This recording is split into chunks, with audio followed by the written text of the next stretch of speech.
All right, so the first thing that I'm going to do is I'm going to extend the background because I want them on the rule of thirds.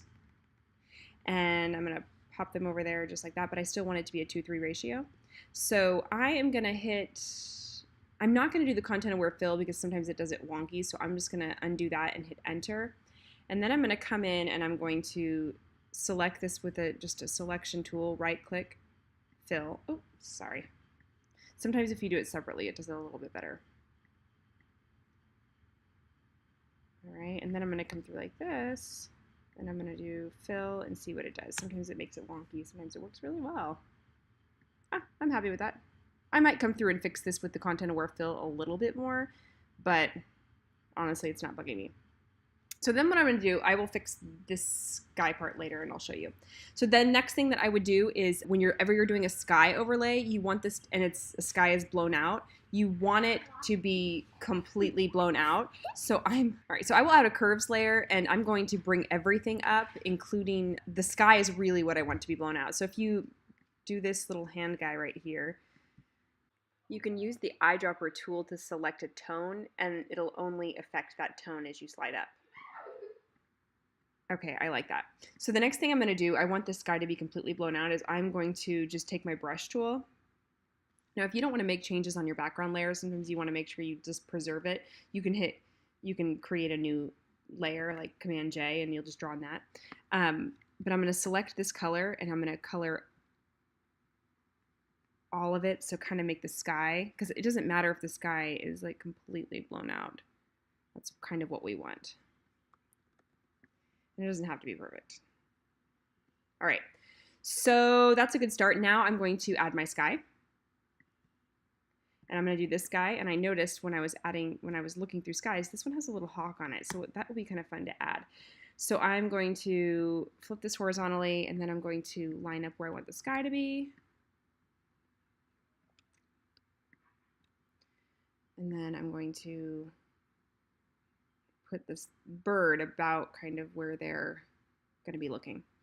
All right, so I'm going to place that, easy, easy, and then I'm going to bring up my sky because it's kind of too dark for my background. So if you hit the Option key and hover over right here, it brings up this icon, and that means it does a clipping mask, so it only affects that layer.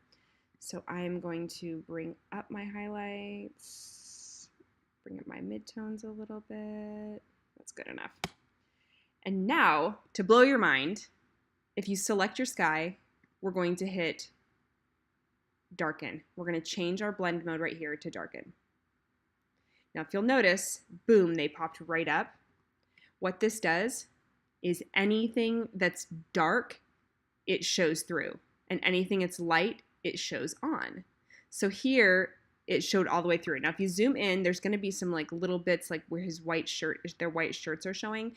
That is going to show through, but all you have to do, all you have to do at this point is just, oh my gosh, sorry. All you have to do is this point is create a clipping or a masking layer and come in and just get it off of like their highlights on their faces. Sometimes there's highlights on boots. Any highlights you have to be careful of.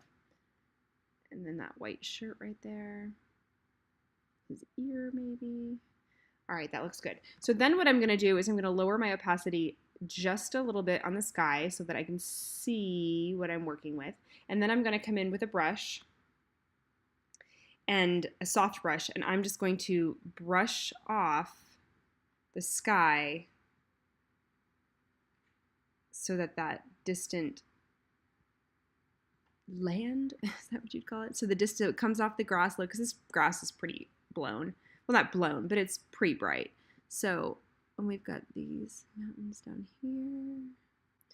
You do want to make sure, like I'll show you, you don't want to go like that, because then that's going to just look kind of funky. So you just want to make sure that you stay within the boundaries. Let's see, I'm going to turn that off. Okay, so right there. I'm going to lower the opacity just a little bit more. So I know to bring it off right here. So that's good. All right, so I'm going to back up, raise my opacity back to 100%, and then I'm going to take my gradient tool at about 41%, and I'm just going to keep sliding right up there. All right. Anyway, so that I would obviously do more to this picture. However, it kind of gives you an example of how easy it can be. It literally with that darken tool. And if your background isn't too bright, the darken tool works beautifully. And especially for this picture, it works. What I would also do is I would go back to the curves layer that I created earlier, and I would brush it off this bright grass down here because it's just a little bit distracting.